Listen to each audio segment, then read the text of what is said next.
By one of my other favourite poets called John Hegley. It's called Poème de Terre. Poème de Terre. The secret is in the title. I'm not a normal person, whatever that may be. There is something very, very, very vegetable about me. This human skin I'm standing in is only there for show. Yes, I'm a potato. When I told my father it was something of a blow, he was very hurt and he called me a dirty so-and-so. He kicked up quite a racket, he grabbed me by the jacket. I said, Daddy, will you help me grow? Won't you be my father and not my foe? But he said no. When I was just a schoolboy, I never knew why I was so crap at cross-country. But now I know why I was so slow, because I am a potato. Thank you. Right, this is for anybody who has ever lost anything or anybody in their lives. I recently, well actually when I was very little, and I do need some sympathy here because we've got a big audience here today, ladies and gentlemen. There's probably 4,000 of you out there. Sorry, I mean 4. And anyway, when I was very little, right, let's see if we get some Glastonbury response here. When I was very little, and if this affects some of you, I'm sorry, I didn't have a dad. And my mum used to work, this is true, right, till 3 o'clock in the morning in a nightclub, so I never ever saw her. But I did have a grandmother who used to take me everywhere. She was amazing. She was 88 years old. She used to walk around with a stick and say, "Come, don't worry about what time you get to school, because it's not what you do when you get there, it's actually getting there. That's the most important thing." And I said, yeah, but when I get there, I'm going to get grounded. So this for anybody who's ever lost anyone. I also had a tragic thing happen to me recently. I lost a tooth, ladies and gentlemen. I lost a tooth, and you know, that tooth's been with me. I know I look like I'm 23, but that tooth has been with me for 64 years, ladies and gentlemen. So you can imagine how I feel. So it's called Still. If you ever lost anyone, this is for you. I still feel funny with you not here, even though it's been a long time. I still keep missing you, I don't know why, I only know I feel it deep inside. I still feel strange when I walk in through the door. I still get sad and really down. I miss not seeing you, holding you and feeling you. I just miss having you around. And I feel it in the morning at the break of day, and I feel it in the evening when I think it's gone away. And I feel it when I lose it and my mind starts to stray, and I feel it in the moments when I think it's gone away. I can't get used to it, I can't get used to it. You're part of this place and this town. I miss not seeing you, holding you and feeling you. I just miss having you around. But I still keep thinking about the way you used to be, the way you used to give your love to me, and I still keep seeing you walking through that door, tiptoeing in without a sound. And I still keep thinking, if I ever get another Siamese cat, I'd still miss having you around. Thank you. Right, this is for anybody who has ever lived with somebody who gets amazing ideas in the middle of the night, and you get home, you've done a gig, you've been working really hard, whatever you do in your life, and you get there, and you're really tired, and you really just want to go to sleep. And where are you going? And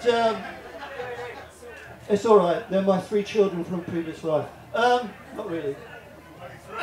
So, you get home and you're just really desperate to just go to sleep, you know? And you get in bed and your other person, I don't know if there's anybody in this room who's ever lived with anybody, you probably won't admit it. But if you live with a person, sometimes, I know it's disgusting, you have to share a bed with them, right? So you're lying in bed, and in the middle of the night, this person, just as you're about to go to sleep, starts coming out with some really deep, really deep cosmic stuff about the planet and their way they're going to save the world, you know? So this is called I Love All the Things You Come Out With. Can I have a tiny bit more vocal? Okay. I love all the things you come out with. They're just totally out of the blue. But the thing I love best, above all of the rest, is the fact that they come out of you. And I sure don't know how they got in there. I just don't have the tiniest clue. They're so deep and profound when they ripple on down, all those things that just pour out of you. Yeah, I'm gobsmacked with stuff you come out with. I should tape them and patent them too. I should scribble them down while they're rippling around, all those things that just pour out of you. You're like wired to this website of knowledge, and you're tuned to some planet I know. When you get on that horse, you're a meteor on course. Ain't no holding you once you let go. And I think of the times when your head meets with mine and we're curled up in bed like we do. When we sort out the planet right under the blanket, how I wish they could hear what I do. Because you're a chat room from heaven on acid. You're the answer the world needs, it's true. You're an ocean of wealth, but please tell someone else all these things that just pour out of you. Thank you.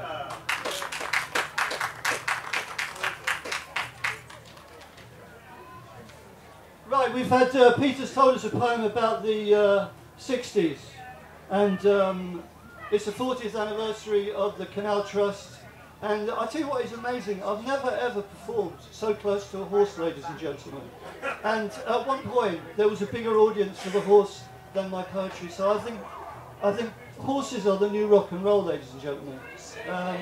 That actual horse, if you want to see that horse later on, that horse is on the main stage at 9:15, okay? So this is called Back in the 1950's, okay? Way back in the 50s, new queen on the throne, all we had was comics in our basement home, tennis balls, ice cream vans, football in the street. The Coleman came on Fridays, life was just complete. Blow football, clockwork trains, plastic spacemen suits, heavy leather footballs and toe-cap football boots. Way back in the 50s, before technology, long before your iPads, your laptops and your PS3. Tony Hancock, Doris Day, Sooty and Dan Dare. We drank pop, we played tag and football anywhere. Walking back at 5 o'clock, transistor radios, listening to Sports Report in the rain and snow, and rushing home for tea and cake, Dixon of Doc Green. Sometimes during Doctor Who, my nan would scream, "Don't go far, just stay clean and don't stay out too late." We'd shoot off at 9 o'clock and not get back till 8. Judy Garland, Billy Wright, Frank Sinatra too, Cowboy Annuals, Lost in Space, good old Winnie the Pooh, Saturday morning pictures, every week we'd go. Uncle Mac, children's favourites on the radio, blokes in caps and raincoats, girls in frilly skirts, teddy boys, drain pipes, smoking after work. And when the coronation came, we didn't have a TV. We all got invited round to watch it at number 3. They say when you're looking back, everything looks cool. But I wish I'd concentrated more when I was at school, because time plays tricks with memories, but never can erase. I'd give it all to just go back to those childhood days, because it's all still ingrained in here. It's written in my soul. Back before Bill Haley, Elvis, rock and roll. Back, way back in the day. Back before the Beatles, Bieber and Jessie J. We didn't need nothing, conkers drove us on. We built dens, we made it up as we went along. Couple of jam sandwiches, homemade lemonade, yeah. Back in the 1950s, ladies and gentlemen, we had it made. Thank you. I don't know how long I've been on, 15 minutes? This is a poem. You know when you've had a hard time and people come up to you and they say, oh, just remember you're alive. And you know, that's the last thing you want to hear, even though you know you are. It's like, why do you think I'm dying, you know? And seriously, but you know, people do that. And they come up to you and they go, look, whatever happens, I know that, you know, the fuse has gone a bit funny in your car. I know the sole off your shoe is coming off. Don't worry, because you're alive, okay?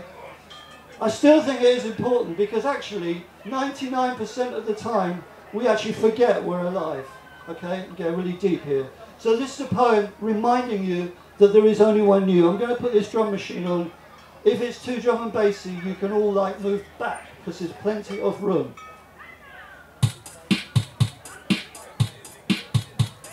Did anybody tell you in the middle of the week, I know it's only Saturday, but listen, you're unique. Did anybody whisper while you're working 9 to 5? I know it sounds strange, but hello, you're alive. Because every day you hustle, you plan your life away, but something keeps you moving in a magic kind of way. It's just life, life. It's just life. Here comes a marching band.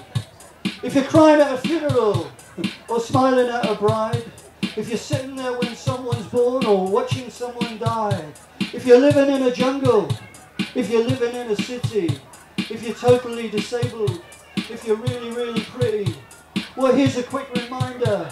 I think it needs raising. There's only one you. You're alive. You're amazing. One you. And you're alive. And Obi-Wan knew there's only one me and there's only one you. Only one you who can find their own space. Only one you who can feel and love and taste, because you're living with a built-in capacity to feel. Capacity to know that love is real. I said capacity. I'm in the rhythm with the army. Capacity. I really love that word. I said capacity. That's the first time I've had a march past that gig. Capacity for life. Left, right. Capacity. Have you forgotten? You're alive. Because one day you're born, and then another day you die. But what are you doing with the space in between? You're thinking about what it might have been. Because this is your life, but you're not on television. So what you're going to do with it is such a big decision. Because every day you hustle, you plan your life away. But something keeps you moving in a magic kind of way. It's just life. Thank you very much. Okay, I'm going to welcome back the poet, the real poet laureate of Gloucestershire. I'm not really the poet laureate of Stroud. I was Chelsea's poet once for a while, and that was good. But anyway, please welcome back Mr. Peter Whitton. Thank you. All right, I'll be back in a minute. Okay.